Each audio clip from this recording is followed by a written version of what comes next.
Sino po dito ay nakasabay po, no? Kahit po alam po natin minsan na yung kanta hindi po natin masunod, pero sa puso umaawit po tayo. Amen? Na ipapakita po natin sa Panginoon na yung ating ginagawa every Sunday o Monday, nataon po Monday ngayon, kaya nangyayari po, nagkakaroon po tayo ng adjustment dahil sa panahon. Amen? Pero salamat po sa bawat isa dahil po tayo ay nagpapatuloy sa pagsunod, no po, sa pakikinig po ng salita ng Panginoon at napasuyo. Sa oras po nito, ready na po ba tayo sa pag-aaral po ng salita ng Panginoon? Amen. At tema po natin, hindi pa po nababago, no po, sa buong Hunyo ng ating pag-aaral ay patungkol po sa katagumpayan ni Kristo. Christ, victory is the answer. Ano po? At napakaganda ng ating tema ay patungkol po sa salitang tagumpay. Amen? Sabihin nga po natin, tagumpay. Eh, parang nang nanlulumo tayo pag sinasabing tagumpay. Kapag sinabi pong tagumpay, may lakas ng loob po tayong ipagsigawan po yung ating pananampalataya sa salitang tagumpay. Ang gusto po ng Lord ay nagtatagumpay po ang kanyang mga anak. Amen! Sino pong mga magulang na kung makikita ang kanyang mga anak talunan? Di ba nasasaktan po tayo? Amen? Ibig sabihin, kapag nakikita natin yung ating mga mahal sa buhay na nadadapa o may pinagdadaan ng pagsubok, di po ba parang nalulungkot po tayo? Siguro naman po, normal na lang po sa tao na malungkot tayo kapag may pinagdadaanan po yung mga kamag-anak natin, kapatid natin. So hindi tayo dapat natutuwa kapag may nangyayaring pagsubok. Bagkus, dapat manatili sa puso natin yung katagumpayan ni Kristo. Amen? Tayo po yung magiging center of blessing, no? Tayo po yung magiging sentro, amen, ng pagpapala ng Panginoon sa salitang tagumpay. At sa hapong ito, ang ating title o titulo na ibibigay po ng Panginoon is about Fight for your victory. Amen? Ilaban po natin ang ating tagumpay. Hold on to your victory. Ang shinare ko po nung Sunday dito po sa main service, sa second service po, ay hold on to your victory. Ibig sabihin, hindi pa tayo nagtatagumpay, kaya kailangan po nating panghawakan ng katagumpayan. Amen? Na bawat sa laban ng buhay, dapat pinangahawakan po natin yung salitang tagumpay. Amen? Huwag po natin idedeklara sa buhay po natin na tayo po ay talunan. Amen? Na kahit sa sobrang dami ng mga pagsubok, dapat po tayo ay hindi susuko. Amen? Handa na po ba tayo sa oras na ito pang malaman natin kung paano magtagumpay kay Kristo? Amen? Nakibukas po tayo sa Exodo chapter 17 verse 11. Amen? Bago ko po basahin ito, hallelujah, taos puso po ako nagpapasalamat po dahil pakonti-konti na po gumaganda po yung ating panambahan. Amen? Sementado na po ito, may tarpaulin, meron po tayong pulpito, at isa pinapanalangin ko ay magkaroon po tayo ng sariling upuan para hindi na po tayo nanghihiram sa main church. Magkaroon po tayo ng loobin ni Lord na mayroong gamitin si Lord ng tao, hipuin ang kanyang puso na makapagdunig o makapagbigay po ng kagamitan dito po sa ating gawain. Amen? Mayroon bang bagay na hindi pa hitulutan? Ang lahat ay posible sa Diyos. Amen?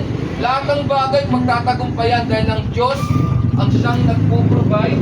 Amen? Ng ating mga pangangailangan.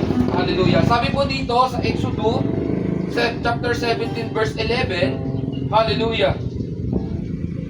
Kapag nakataas ang mga kamay ni Moises, nananalo ang mga Israelita. At kapag naman nakababa, nananalo naman ang mga Amaletika. Pwede po tayo manalangin po saglit.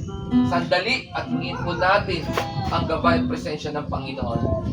Dakilang Diyos na makapangyarihan sa lahat, sa oras po na ito, O Diyos, hinihingi po namin ang iyong patnubay, ang Santong Espiritu na kumilos po sa aming mga buhay, sa aming kalagitnaan, naway bigyan niyo po kami, pagkalooban niyo po kami ng karunungan na nagmumula po sa inyo. Hallelujah! Maraming pong salamat sa inyong pong pagbibigay lakas loob na sa kabila ng masamang panahon, Lord, hindi po kami nagpatalo, nagpagapi sa lahat ng bagay, bagkus na pagtagumpayan po namin ito at kami po ay nakarating sa lugar ito, Panginoon. Pagpalain niyo po, Diyos, ang gawain ito. Sa iyo po ang mataas na kapurihan at pagdakila sa pangalan ni Jesus. Amen. Amen. Basta po palakpakan natin ang Panginoon. Hallelujah. Ano po yung title natin? Ano po yung pinag-uusapan po natin? Ay Fight for your victory. Ano po ba ibig sabihin ng fight? Laban. Ano po ibig sabihin ng victory? Tagumpayan. Katagumpayan o tagumpay. Amen? Gaya na po ng sinabi ko kanina sa introduction, dapat hindi po tayo talunan. Dapat po lagi po tayo nagtatagumpay. At doon papasok yung ating pag-uusap, ano yung mga bagay na dapat natin gawin upang tayo po daw ay maging matagumpay sa buhay. Amen? Hallelujah. Ang sabi po kanina sa chapter 17 verse 11 ng Exodo, alin po daw ang itinataas ni Moises? Yung kanyang mga kamay. Amen? Tinataas yung kanyang kamay. At kapag naman daw nakataas yan, anong nangyayari po sa kanila ay nagtatagumpay. At kapag naman daw po nakababa yung mga kamay ni Moises, ano po ang nangyayari? Sila ay natatalo. Okay, sa oras po na ito, nandun na po agad yung kasagutan natin sa ating pag-aaral. Na dapat po sa ating mga anak ng Diyos o sinasabing Kristiyano, na sa lahat ng pagsubok ng buhay, na sa lahat ng ating mga pinagdadaanan, kailangan itinataas natin sa Panginoon. Amen. Kailan po tayo huling lumapit sa Panginoon at itinaas, isinurrender natin sa Diyos ang lahat ng ating pangangailangan? Amen. Kailan po tayo huling nakaranas, amen, ng presensya ng Diyos? Amen. Na sa bawat sa pagsubok ng buhay, dagok ng pagsubok. Amen. Maraming mga karanasan sa buhay. Mula pagkabata hanggang sa nagkaedad na tayo ng ganito. Puro na lang po tayo problema. Amen. Sino po dito nagsasawa na siya sa mga problema? Amen. Alam niyo po, yan po ang inyong naging pundasyon. Kung walang problema, hindi po tayo lalapit sa Diyos. Amen. Ang mga taong hindi nagkakaproblema, ibig sabihin, hindi sila lumalapit sa Panginoon. Kasi nakakaranas sila ng pagpapala eh. Amen? Pero, meron din mga taong hindi lumalapit sa Diyos kahit sila po ay nakakaranas ng pagsubok. Amen? Kahit dinadagsa na sila ng mga iba't ibang problema sa buhay, hindi pa rin po sila lumalapit sa Panginoon. Pero glory to God, tayo pong lahat, may problema o wala, lumalapit tayo sa Panginoon at itinataas natin sa Kanya ang lahat ng bagay. Amen? Bakit po kaya itinataas ni Moises ang kanyang mga kamay sa Panginoon? Para ba may pakita na lagi silang mananalo? Yun po ba ang ibig sabihin nun? Amen? Yun po yung dapat natin matutunan. Bakit kailangan ng tao na itaas ang kanyang kamay sa Panginoon? Ano po ang ibig sabihin nun? Ano po ang biblical interpretasyon? Ano po ang pagpapaliwanag ng Biblia? Na kung bakit itinataas ng tao? Si Moises po ba ay tao? Yes! Katulad lang din po natin siya. Siya po'y tinawag ng Diyos bilang isang propeta. Ginamit ng Panginoon upang ilabas ang mga hinirang o yung mga piniling bayan ng Israelite sa Ehipto. Pero sa kabila ng mga pangyayari nang inilabas ng Diyos ang tao sa pagkaalipin sa Ehipto, sa kamay ni Paraon, amen, ay nandoon yung mga iba't ibang pagsubok. At doon po tayo papasok sa salitang pagsubok. Sabihin nga po natin, pagsubok. Amen. Ang central idea po natin ng ating pag-aralan ay huwag bitawan ang tagumpay sa iyong mga kamay, sapagkat si Yahweh ang siyang umaagapay. Amen. Ibig sabihin, nasa kamay po pala natin yung tagumpay. Yung ginagawa ni Moises na pagtaas ng kamay niya sa Diyos, Nandoon po yung salitang tagumpay. Amen? Ready na po ba kayo na ilagay po natin sa ating mga kamay yung tagumpay ng Panginoon? Amen? At sa hapong ito, kung ilalagay po natin yung victory, yung tagumpay sa kamay natin, 100% may mangyayari pong himala sa ating mga buhay. Amen po ba? Hallelujah. Sabi dito, sino dito humaharap siya sa mga pagsubok? Amen? Ako lang po ba? Amen? Ako lang po ba humaharap sa mga iba't ibang mga pagsubok sa buhay? Amen? Mga kapatid ko sa Panginoon, ano po ang pagsubok na inyong kinaharap ngayon? Tao po, marami yan. Amen? Ang daming yan. Pwede nyo na pong ilista. I challenge po sa lahat ng naririto. Ilista po ninyo yung mga pagsubok na yan at ipanalangin nyo sa Diyos. Amen? Yun lang naman tanging kasagutan eh. Eh ang problema po, lumalapit pa po ba tayo sa Panginoon para i-concern natin yung ating mga problema? Pangalawa, naranasan mo na bang sumuko sa isang laban? Na-experience nyo na ba? O naranasan po ba natin na sumuko na sa isang laban? Amen? Si Manny Pacquiao, maraming beses naman din siyang natalo. Pero hindi siya sumuko. Amen? Hindi siya umatras sa anong klase ng laban. Listen very carefully mga kapatid. Anong laban na ang sinukuan po ninyo? Ano po ang laban na dati po nating ipinaglalaban, na dati po nating idinudulog sa Panginoon pero huminto po tayo? Amen? Nakukuha na po natin yung idea ng Lord. Amen? Ibig sabihin, fight for your victory. Huwag niyo pong susukuan. Huwag na huwag po natin susukuan yung ating mga pangarap. Yung mga positibong bagay na mangyayari sa atin. Maraming nagsasabi, sana pagpalain ako ng Panginoon. Sana maranasan ko yung miraculous breakthrough. Sana may himalang mangyari sa buhay ko. Sana gumaling ako na sana mabago yung aspeto ng aking pag-iisip batay sa kalooban ng Panginoon. And yet, huminto po tayo. Ba't ko po nasabi yun? Naranasan ko din naman po kasi yan na mawala ang landas ko sa Panginoon. Bumalik po ako sa makamundong kaparaanan. Amen? Bumalik po ako sa mga makamundong ginagawa ko noon. Amen? Ibig sabihin, tao lang po ako. Amen? Bilang nakakaranas ng mga pagsubok. Amen? Nasa akin tagumpay eh. Kung hindi ako sana bumitaw, baka malaki na yung ginawa ng Panginoon sa buhay ko. Pero, kapag ang Panginoon, hinawakan po ang ating buhay. Biblical po yan, John 10. Walang makakaagaw sa kamay ng Diyos ang mga taong kanyang pinili. Kung kayo po o tayo man ay pinangahawakan na ng Diyos ang ating buhay, hindi niya po tayo pababayaan. Amen? Ayaw ng Diyos ang kanyang mga anak ay talunan. Amen? So sabi dito, ano ang mga bagay na iyong napagtagumpayan? Siyempre naman, kahit pa paano, meron naman din tayong naging katagumpayan sa buhay. Amen? May mga naging success sa pag-aaral, may mga success sa business, may nakapagtapos na silang mga anak. Amen? Nagkaroon ng malaking pamilya. Tama? Ibig sabihin, ang Lord, gumagawa pa rin siya ng mga bagay na magaganda sa buhay po natin. Sa kabila ng mga pagharap sa pagsubok, ang Lord hindi po nagpapabaya sa ating mga buhay. Amen? The question is, ano ang malaking nagiging problema ng tao? Dito po tayo papasok sa ating pag-aaral. Paano ba magtagumpay sa buhay? Yan ang magandang pag-usapan, lalo na sa mga nag-aaral. Amen? Ano ba ang mga bright future? Ano bang mga pangarap?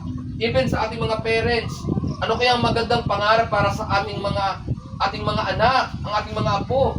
Anong kinabukasan na meron sila na pwede kong ituro, na pwede kong ipasa? Sabi nga nila, wala akong pinag-aralan, no read, no write. Ang tanging maipapamana ko lang sa anak ko, yung pag-aaral nilang, yung edukasyon. Tama po ba? Amen? Yung diploma. Pero rather than that, higit pa dyan, dapat ang pinapamana po natin ay yung salita ng Diyos. Amen? Maliwanag ang sinasabi ng Deuteronomy chapter 6, yung pinag-aralan po natin, may pananagutan ang mga magulang sa kanilang mga anak na dapat turuan silang mamuhay ayon sa kalooban ng Diyos. Amen. Na dapat po sila ay lumaking may relasyon sa Panginoon at mayroong tunay na pagkatakot. Kasi, anong gagawin po natin? Tayo, nag-aaral tayo ng Word of God. Inaalam po natin ang salita ng Lord. And yet, ang ating mga anak, apo, pinsan, kamag-anak, relatives, lahat-lahat na po, hindi sila nakakapakinig ng salita ng Lord. Napaka-importante ng salita ng Diyos. Amen? Hindi ko naman po sinasabi na, ba't ikaw, brother, nai-invite mo ba mga magulang mo dito? Bakit, brother? Ini-invite mo ba ang mga kapatid mo dito? Alam mo kung makapagsalita ka naman kung sino ka. Ang problema, ganyan ang kaisipan ng tao. Laging tumitingin doon sa kahinaan ng kapwa niya. Amen? Dapat baguhin po natin yan. Nangyari po yan sa Biblia, yung ganyang sitwasyon. At ito nga po pinag-aaralan natin. Paano natin matatagumpayan yung mga bagay na yan? Sabi po dito, paano mapatatagumpayan? Number 1, behold. Ano ibig sabihin ng hold? Hawakan. Sabi nga po natin, hawakan. Behold to your faith. Pangawakan po natin yung ating pananampalataya. Instead na magtingin tayo ng mga maruruming bagay sa kapwa natin, instead na tingnan natin yung mga kamalian nila, bakit hindi tayo mag-focus dun sa tagumpay na pwedeng mangyari sa buhay natin? Amen? Wala naman tayong partisipasyon sa buhay ng iba. Tama. Wala tayong magagawa sa pagbabago nila. Tama. Ang makakagawa ng doon, Panginoon. Ang trabaho po natin, mag-focus tayo. Kailangan po natin i-work out yung ating pananampalataya. Ano ibig sabihin? Kailangan natin palakasin yung faith natin. Baka naman po kasi, tingin tayo ng tingin sa mga nangyayari sa paligid. Tapos, pagdating sa personal natin, relasyon sa Diyos, sira. Nakuha po natin? Hindi tayo pwede magpalakas ng ibang tao kung tayo mismo sa Panginoon, sira ang relasyon natin. Amen. Kaya pangawakan po natin yung pananampalataya kasi yung pananampalataya ay nagbubunga ng alin po? Pagpapatawad, pagmamahal sa kapwa. Amen. Behold to your trust. Behold your faith sa Panginoon. Bakit po kailangan pangawakan? Sabi po dito po sa verse 4, hindi po tayo aalis sa chapter ng 17 ng Exodus. Sabi po dito, kaya humingi ng tulong si Moises kay Yahweh. Amen. Tayo po sa kapanahunan natin, tayo po si Moises. Tayo po si Joshua. Tayo po si Aaron. Yan po yung sinabi ko sa main service. Ang Moises sa kapanahunan po natin ay tayo po. Bakit humingi ng tulong si Moises kay Yahweh? Kasi alam ni Moises kung ano ang magagawa ng Panginoon. Amen. Hindi siya lumapit kay ganito, kay ganyan. Kasi po yung tao, wala naman po magagawa. Amen. Meron man siyang maitutulong, konti lang. Napilitan pa. Amen. Ang tao po kasi limitado. Pero tayo po, kapag pinangahawakan po natin pananampalataya sa Diyos, amen, yung pagiging madamot natin, yung pagiging mapanira natin sa kapwa, mapapalitan po yan. Sapagkat ang lalapitan natin ay Diyos. Dahil sa pananampalataya natin na hindi natin kaya, pero kaya ng Panginoon. Amen? Amen? Kaya niya baguhin. Ako nga binago eh. Yung mga tao na nasa paligid natin, maging kayo man, babaguhin ng Panginoon. Amen? Kaya po tayo nag-aaral ng Word of God kasi yun po yung kanyang main purpose. Amen? To bring us a new creation. Dadalhin tayo doon sa bagong pagkatao. Amen? Ang sabi nga ng 1 Corinthians, di ba? 2 Corinthians 5:17. Ang sino mang nakipagkaisa kay Kristo ay isa ng bagong nilalang. Si Moises ba perfectong tao? Bakit siya ginamit ng Diyos? Amen? Bakit siya ginamit ng Panginoon? Ano bang background ni Moises? Pumatay din naman po siya ng tao. Amen? Nung nakita niya na sinasaktan yung kanyang kalahi, pinatay niya yung isang sundalo ng Ehipto. Diba? Eh sabi ng Bible, bawal din pumatay. Tama. Amen? Nagalit siya. Nung nakita niya sumasamba sa mga Diyos-Diyosan, yung mga Israelites, binato niya yung bato kung saan nakasulat yung 10 Commandments. Yun po yung dahilan kung bakit hindi siya nakatawid papuntang lupa sa lupang pangako. Pinarusahan siya ng Diyos. Dahil dun sa galit. Amen? Kaya tayo po dapat nagtitimpi tayo sa galit. Dahil nagkukos siya ng maraming bagay. Kailangan, nangingibabaw po yung ating pagmamahal sa ating puso. Amen? Kailangan panghawakan ng ating pananampalataya. Sa anong kaparaanan? Ano ang gagawin ko sa mga taong ito? Gusto na nila akong batuhin. Mga kapatid ko, sa Panginoon, ilang salita na po ba ang ating natanggap? Ilang bato na mga paninirang salita ang ating natanggap? Madami na, tama? Na kahit wala naman po tayong ginagawa minsan, pinagbibintangan po tayo. Amen? Ganon yung nangyayari kay Moises. Kaya nga sabi ko nga sa inyo nangyayari sa Bible yung literal na buhay na meron tayo ngayon. Nauulit lang. Bakit babatuin si Moises? Amen? Kasi nung nilabas sa Ehipto yung Israelites, sila po'y nauhaw. Uhaw na uhaw. At minsan nagugutom. Amen? Halimbawa, tayo, nauuhaw tayo, nagugutom. Amen? Ang sisihin lagi ng tao, ang Diyos. Bakit daw? Pinababayaan ng Diyos ang tao. Bakit inaalaw niya may namamatay? Bakit inaalaw niya may nagugutom? Bakit inaalaw niya na may mga gera sa bawat bansa? Bakit inaalaw niya, hinayaan niyang magkaroon ng malaking baha, maraming sunog, maraming kakuluan sa mundong ito? Bakit inaalaw yun ng Diyos sa buhay natin? Amen? Ang gusto ng Panginoon, panghawakan po natin yung pananampalataya. Na kahit sobrang dami ng mga pagsubok, hindi po tayo give up. Hindi po tayo susuko sa pananampalataya po natin. Amen? Kaya behold your faith, yung trust kay Lord. Amen? Sabi po dito sa verse 5, sumagot si Yahweh, magsama ka ng ilang pinuno ng Israel at mauna kayo sa mga Israelita.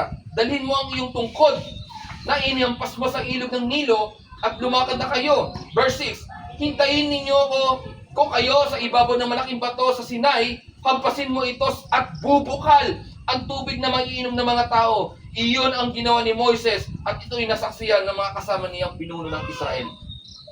Listen very carefully. Ano yung tubig na kanilang iinumin? Hello po. Bukal. Spring water. Tubig na maninamnam na matamis. Iyahampas ni Moises yung tungkod niya, yung ginamit niyang panghampas doon yung nahati ang ilog ng Nilo na tumawid sa karagatan. Yun ang hampasin niya para magkaroon ng tubig na bukal. Sino po nakatingin dito ng bukal na tubig? Naka-experience. Saan po probinsya niyo, Nay? Quezon? Okay. Ano yan? Buntok ng Sierra Madre. Katabi niyo lang po yung bayan namin, Rizal. Taga-Tanay po ako. Taga-Sampaloc po ako. Ayan, alam ni ate. Kabundukan. Yung itsurang artistang ito. Aray ko po. Huwag ka na kumontratan. Si Tantanon, kumontratan. Di ba ang saya mag-aaral ng Word of God? Na kahit tayo ay tinuturuan ng Panginoon sa mga bagay na ito, masaya tayo. Amen? May mga testimony tayo na totoong nangyayari talaga sa buhay ng tao. Tumira ako sa bundok. Uminom ako ng bukal na tubig. Alam mo yung ugat? Yung malaking ugat? Ang tawag doon? Baging. Tatagain po namin yon. May tubig yung tuloy-tuloy, hindi natatapos. Dahil pa yung nawasak. Matamis po yun. Yung bukal na tubig na iniigib dun sa bumubula na lupa. Masarap yun, matamis yun. Yun yung tunay na mineral water. Tama ako, tita? Oo. Sa akin, pwede nga gawin. Dire-diretso. Yes! Yung nalagyan mo yung nyog, yung kawayan, itatawid mo doon, tuloy-tuloy ang tubig. Alam nyo po, pag ako nag-iisa sa bahay, binabalikan ko yung mga karanasan ko ng data. Kasi punong-puno na po ako ng problema. Nakuha po natin. Ito po sekreto para po ma-refresh tayo. Mag-backtrack tayo ng pagkabata. Ay, dati ginagawa ko to. Para, nung araw andun ako sa polls, ng bata. Nakaganon ako, tatay, okay, nakaganon ako sa polls, para ako ninja Pag binabalikan mo yung pagkabata, parang nare-refresh ka. Tapos, babalikan na naman sa realidad ng buhay. Ang dami na namang bayarin. Ang dami na namang babayaran. Tama. Nung araw, wala kaming iniintindi. Na kahit kumakain kami ng kabote, Kumakain kami ng mga bungang galing sa bundok. Ate, alam mo yung pako? Familiar ka sa pako? Mga gulay sa mga bundok. Masaya ang buhay. Yung langka, ganito kalaki. Yung papaya, ganyang kalaki. Totoo po yan. Di ako humihiga na nga yung papaya, sobrang bigat. Oo, humihiga na. Kasi sa bundok, hindi ka magtatanim. Talagang totoo yung sinasabi ng Panginoon, hindi kayo nagtanim, wala kayong pagod dyan. Ako ang nagbibigay ng pagpapala. Totoo po yan. Kaya sabi ko, Lord, sana ulit maranasan ko yung ganitong pusong pagkabata. Yun ang gusto ng Panginoon. Na kapag pinangahawakan natin yung pananampalataya, gusto niya fresh tayo lagi. At sobrang dami bigat na ng mga pagsubok, gusto niya tayo i-refresh kung gaano kabuti ang Panginoon sa atin. Tingnan niyo po sa kabila ng pagrereklamo ng mga tao, binigyan niya ng bukal na tubig. Amen? Kahit sa bundok ng Arayat, meron po. Yung pinapaliguan po ninyo, spring yun. Walang halong, inumin nyo po, wag pa lang inumin. Kasi swimming pool yun, halo-halo na po yung, alam nyo na, ayoko pong sabihin, bawal sa pulpit po. Okay? Yun ang pinaka-importante, yung mga jokes na medyo mabaano na, iniiwasan sa pulpit. Yan na. Isang aral yan. Pag nasa pulpito, ingat sa pagbibitaw ng mga jokes. Kailangan nililimitahan. Kapag medyo pumupunta na doon, quit ka na doon. Amen? Ganun po yung kahalaga na may pinag-aralan pagdating sa SOP ng pulpit. Kasi dito, hindi ako ang may-ari. Ang may-ari po ang Diyos. Tungtungan lang po ako. Amen? Ang Diyos po ang nandito. What I mean, pag na-try nyo, yung mga ganyang bagay, masarap po yan.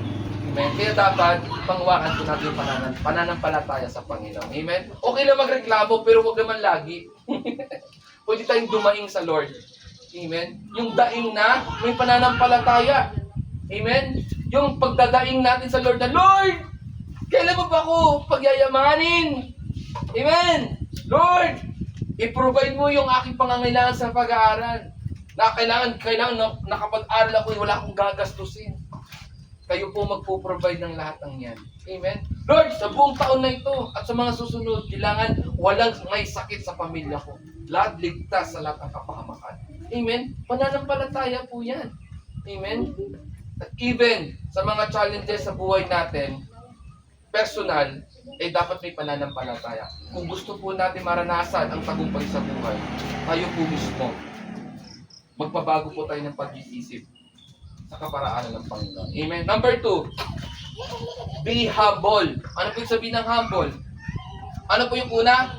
Tatlong H lang po yan. Yung una ay hold. Hold. Hawakan. Pangalawang H, humble. Be humble in every trials. Kailangan mapagpakumbaba tayo sa tuwing tayo po ay nasa pagsubok. Na kapag nakakaranas po tayo ng mga pagsubok sa buhay, dapat po nagpapakumbaba tayo. Kapatid, bakit nagpapakumbaba? Bakit kailangan natin magpakumbaba na may pagsubok?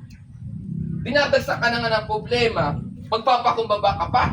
Kadalasan kapag mainit ang ulo hindi natin magawang magpakumbaba. Damay-damay na to. Diba? Diba?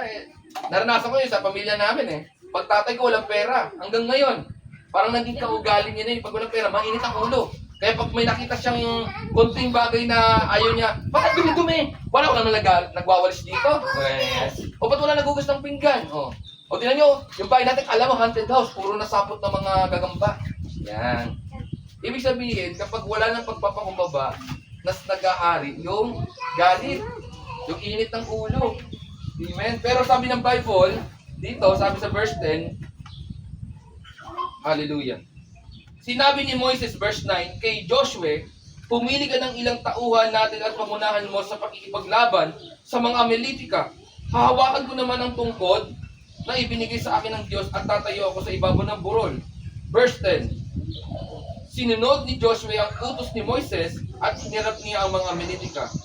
Amen? Sumunod. Pag salitang sumunod, yun yung salitang pagpapakumbaba. Amen? Marunong tayo magpakumbaba sa salita ng Diyos. Na kahit anong pagsubok, ano man ang nararanasan natin, marunong tayo magpakumbaba sa Panginoon. Amen? Katulad ni Ana, hindi po siya nagkaanak. nagpakumbaba siya sa harapan ng Diyos. Binigyan siya ng anak. Baog yun ha. Pero dahil sa pananampalataya niya sa Diyos, amen, binigyan po siya ng anak, si Samuel. Amen? Familiar tayo kay Samuel? Si Prophet Samuel. Amen. Una, pangawakan natin ang ating pananampalataya. Pangalawa, magpakumbaba po tayo sa Panginoon. At last po, be honored. Ano yung una? Hold, humble, at pangatlo, honored or honor. Ano po yun? Be honored. The God's power. Ano ibig sabihin ng honor? Pinaparangalan natin. Ipinapakita natin yung kadakilaan at yung pagpapala ng kapangyarihan ng Diyos sa buhay ng tao. Amen? Ito po konting trivia lang sa mga nakikinig na natuturo sa pulpito. Sa'yo po namin ibinabalik ang kapurihan, sa'yo po namin ibinabalik ang kaluwalhatian, sa'yo po namin ibinabalik ang lahat ng bagay. Mali po yan. Maling-mali po yan. Bakit ko po nasabi? Wala tayong hinihingi sa Kanya. Dahil siya ang Diyos na mapagpala. Lahat po hiram lang, kaya wala tayong pwedeng ibalik.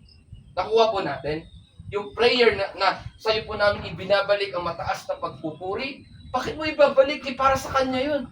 Ang tamang term ng pagsasalita, sa iyo po ang lahat ng kapurihan, sa iyo ang lahat ng pagdakila. Ikaw ang Diyos na makapangyarihan sa lahat. Bakit? Kasi yung kinikilala nating Diyos ay makapangyarihan.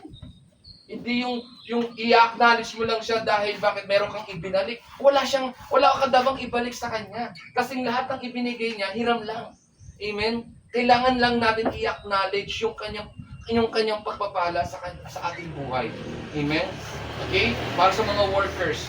Okay? Yan po ay itinuro sa amin sa Bible School. Amen? Kasi yung Almighty God, yung makapangyarihang Diyos na higit yung sovereign God, yung makapangyarihang Diyos, ay wala siyang ibinibigay sa kahit ano na galing sa Kanya.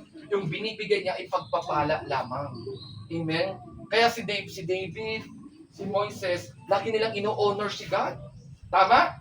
Hindi nila inaano yung sarili nila. Tama? Sabi po dun sa verse 11 to 13, para maintindihan po ninyo kung paano ino-honor ang God.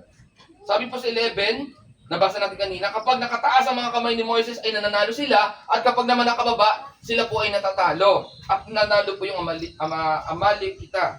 Verse 12, nanangawit si Moises, kaya sina Aaron at Hur ay kumuha ng isang bato at pinupuron si Moises habang hawak nilang pataas ang mga kamay nito hanggang sa lumubog ang araw.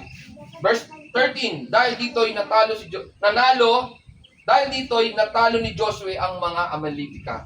Dalawang klase po ng honor. Number 1, honor God. Number 2, honor the man of God. Ano po ibig sabihin ng number 1?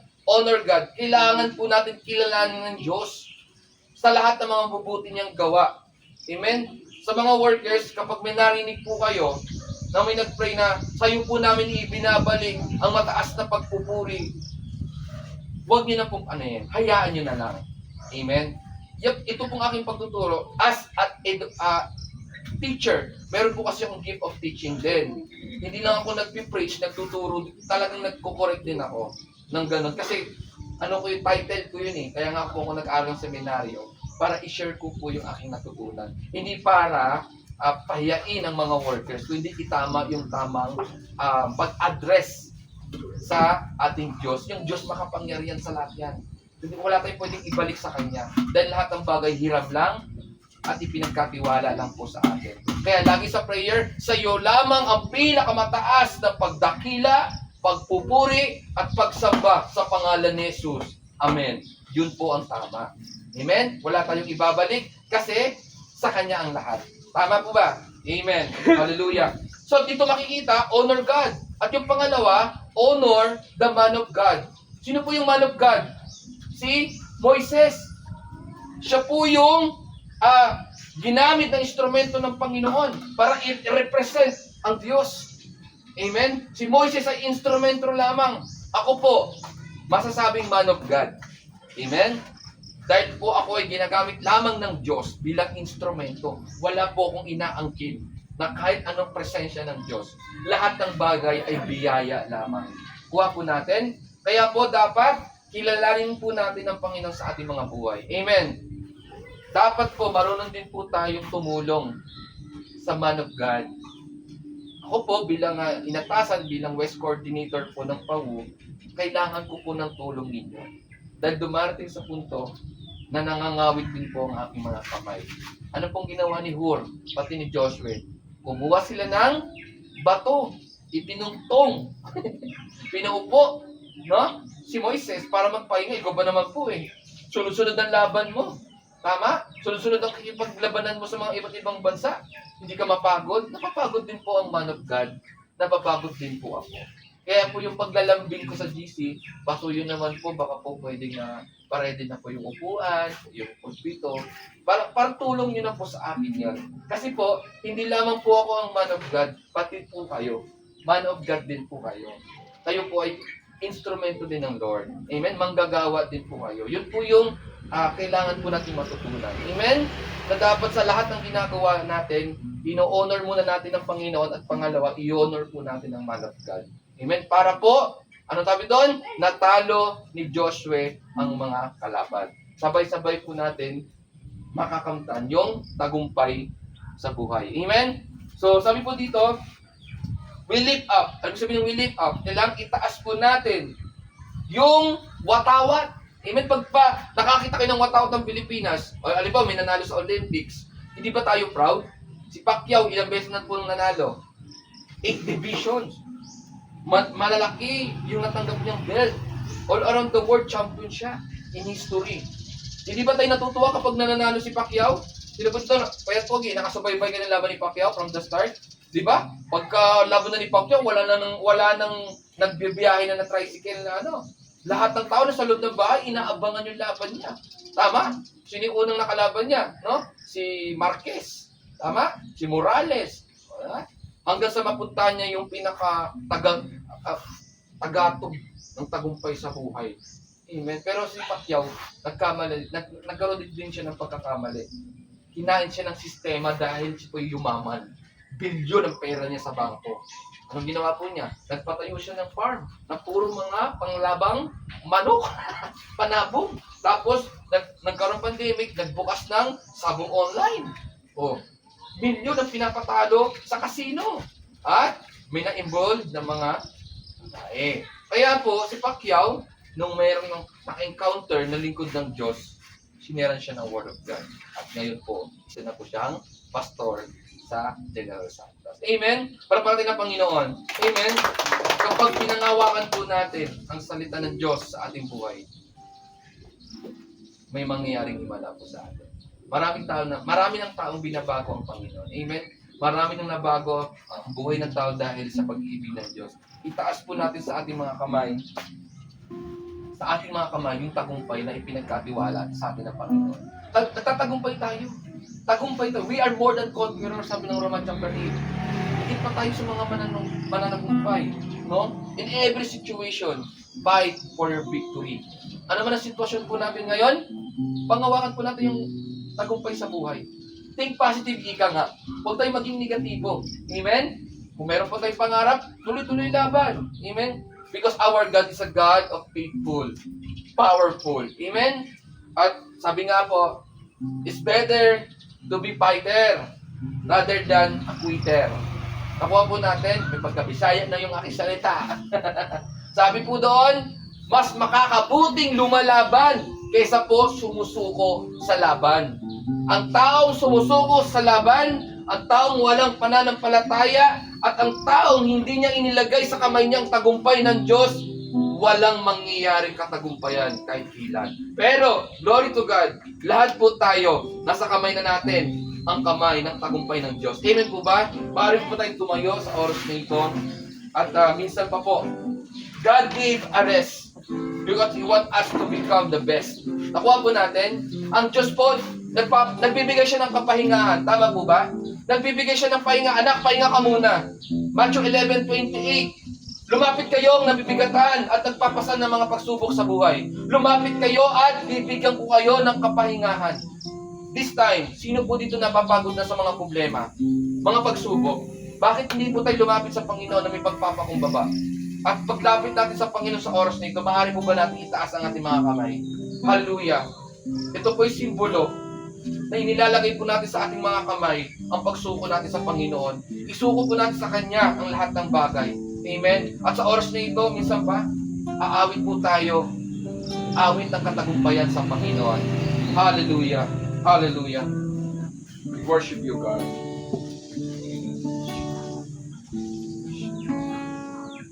Yes, oh Lord. Oh Diyos,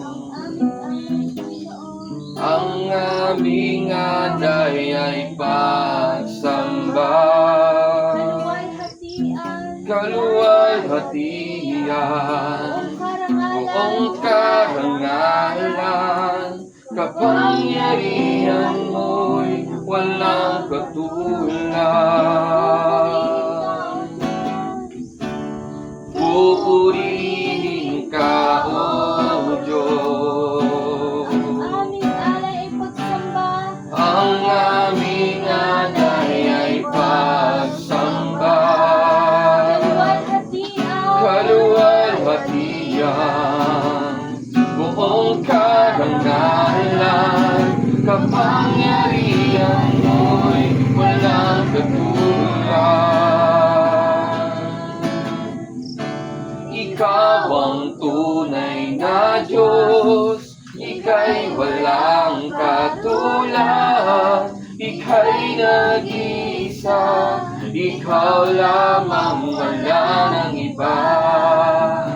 Sa'yo ang aming awit, dinggin ang aming tinig, isisigaw sa buong mundo.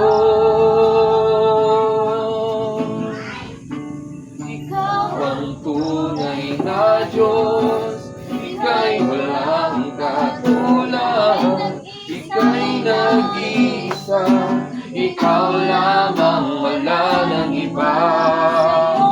Sa'yo ang aming awit, dinggin ang aming tinig, isisigaw sa buong mundo. Ikaw ang tunay na Diyos. Sige po, at sa oras na ito, habang po tayo umaawit sa Panginoon, maaari po natin kausapin ng Panginoon, Lord, kailangan po namin panghawakan ang aming pananampalataya. Kailangan po namin panghawakan na Ikaw, Lord, ay gagawa ng mga bagay na himala sa aming mga buhay. Kung nakikita niyo po sa aming mga puso, na tunay po kaming lumalapit na may pananampalataya sa iyo, Panginoong Yesus. Ang sabi mo sa iyong salita, Hebreo chapter 11 verse 6, ang sino mang lumalapit ay dapat merong paniniwala na may Diyos at siya'y nananampalataya. Sinasagot ng Diyos ang lahat ng ating ninanais kung nakikita sa atin ang pananampalatayang ipinagkatiwala sa atin ng Panginoon. Pangalawa, na sa kabila ng mga pagsubok, nagtatagumpay man tayo o hindi, matuto po tayong magpakumbaba sa Panginoon. Lord, turuan niyo po kami na magkaroon ng pusong may pagpakumbaba. Sapagkat sinasabi mo sa iyong salita, ang sino mang nagmamataas ang siyang iyong ibababa. At ang sino mang nagpapakababa ay siya namang iyong itataas. Kaya Lord, maraming salamat na binigyan niyo po kami ng pusong handang sumunod sa iyong mga utos na may pagpapakumbaba, Panginoon. Sapagkat pinagtatagumpay mo, Diyos, ang mga taong may pusong may pagpapakumbaba sa kanilang mga buhay. At lastly, Lord God, hallelujah, na matuto po kami na i-honor ka namin sa aming mga buhay, na kilalanin ka namin sa aming mga buhay, na ikaw ang Diyos na makapangyarihan, Diyos na gumagawa ng mga himala, Diyos na nagpapagaling ang lahat ng may sakit, Diyos na nagbabago sa buhay ng mga tao, Diyos na mga Diyos at Panginoon na mga Panginoon. Lord, marami pong salamat sa hapong ito. Itinataas po namin ang aming mga kamay at inilalagay po namin sa aming mga kamay ang tagumpay na ipinagkatiwala niyo po sa amin. We declare in the name of Jesus that we are a more than conqueror, O God. Higit pa kami sa mga mananagumpay. Kami ang iyong mga hinirang at pinili upang matagumpay sa mundong ito. Ipinagkatiwala niyo po sa amin yung salitang nagbibigay ng kapangyarihan ng pagbabago sa aspeto ng pamumuhay ng mga tao, Panginoon. Hallelujah, Lord. Maraming pong salamat. Hallelujah. Hallelujah. In Jesus' name. In Jesus' name. To God be all the glory. Ito po aming panalangin sa pangalan ni Jesus. Amen and amen. Hallelujah. At sa oras po niyo ito, pangunahan po tayo ni Sister Will sa ating pagbibigay po ng offering sa Panginoon. Hallelujah. Lord, hallelujah, Panginoon. Lord, maraming salamat po, Father God, sa pagpaparanas mo, Panginoon.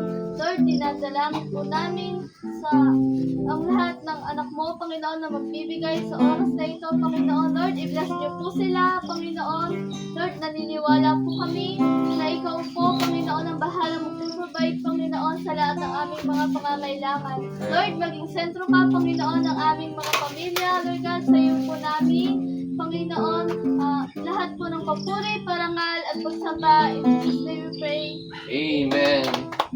Sige po, at yari na po yung ating gawain. Sa inyo po ang kapayapaan at pagpapala ng Panginoon. Pagpalain po lahat. To God be all the glory. Hallelujah. Thank you, Jesus. Thank you, God. To God be all the glory. Amen.